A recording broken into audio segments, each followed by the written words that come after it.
The subliminal messages that tie me to Monkey D. Luffy is the fact that, let me break down Monkey D. Luffy's name. Luffy. This is a subliminal message about a goofy name. A name that people have given a goofy, forced perspective of. Like the name Josh or Joshua. There's a lot of scrutiny just behind that name alone. Doesn't matter who you are, just having that name forces scrutiny and negative perspectives of a whole bunch of other shit. Oh, that's a funny name. Shit like that. So, Luffy's real name, outside of One Piece, is Joshua, my first name. Now, let's break down the rest of Luffy's name. His middle initial, D, also my middle initial.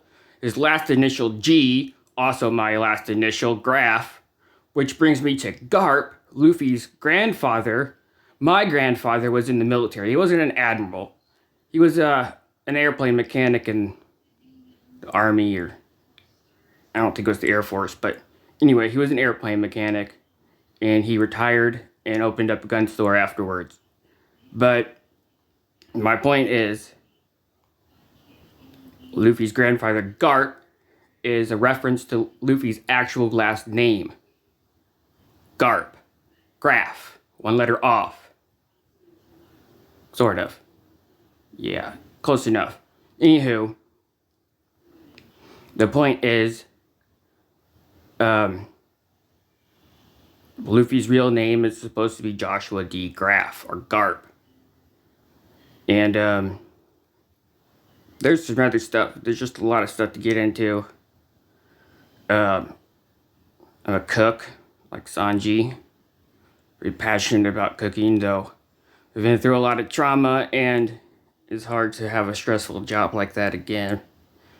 It's a very stressful environment, and I've been tortured through it for over 2.5 years, and I can't do it anymore. It's too much stress.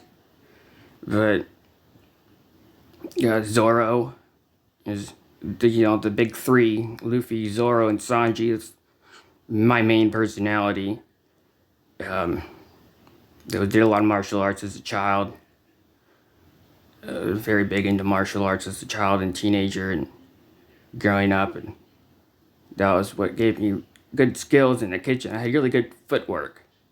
And also another thing I did was wear ankle weights a lot as a teenager and young adult.